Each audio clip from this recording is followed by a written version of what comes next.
The hairbrush. Hairbrushes have been around for thousands of years.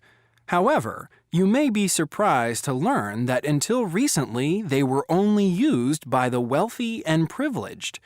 The upper-class ancient Egyptians used hairbrushes made of animal hair, porcupine quills, shells, and bone for combing and to remove lice and other pests that got tangled in their hair.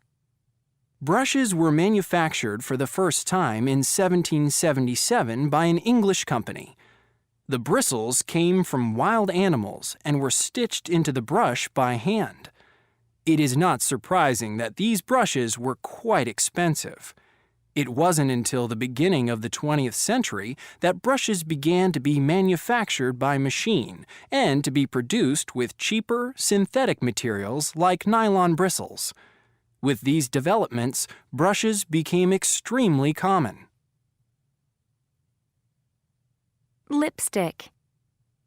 Ancient Egyptian women made lipstick from a red dye extracted from seaweed and the poisonous element iodine.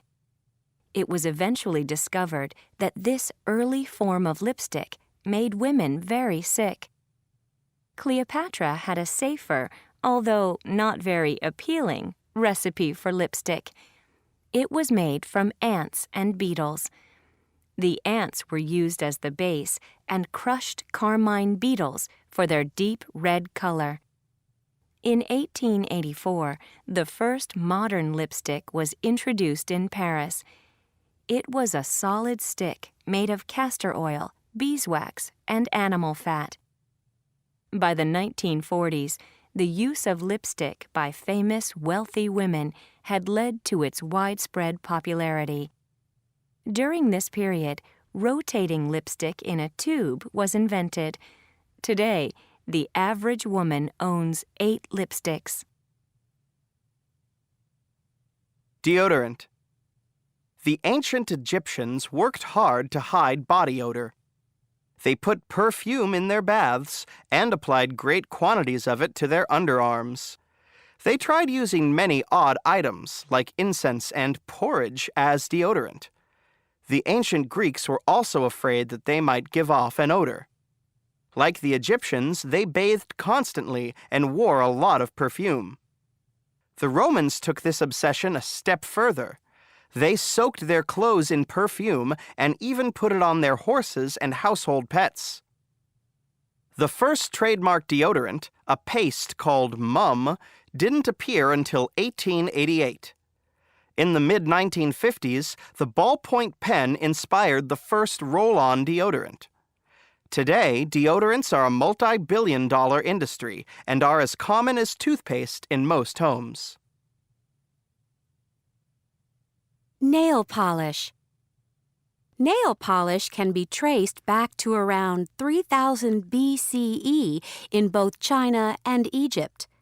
Chinese nail polish was a mixture of beeswax, gelatin, egg whites, and a gum from a special tree.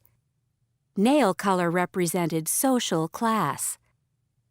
During the Zhou dynasty, around 600 BCE, the royal colors were gold and silver, so these were the colors worn by royalty and the upper class.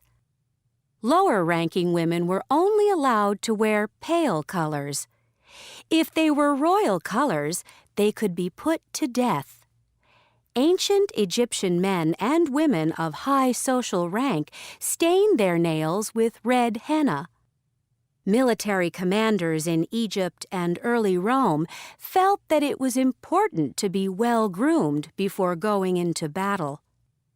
It is strange but true that they spent hours before a battle having their hair curled and their nails painted. Modern nail polish was invented in the 1920s. Its formula is very similar to the formula for car varnish.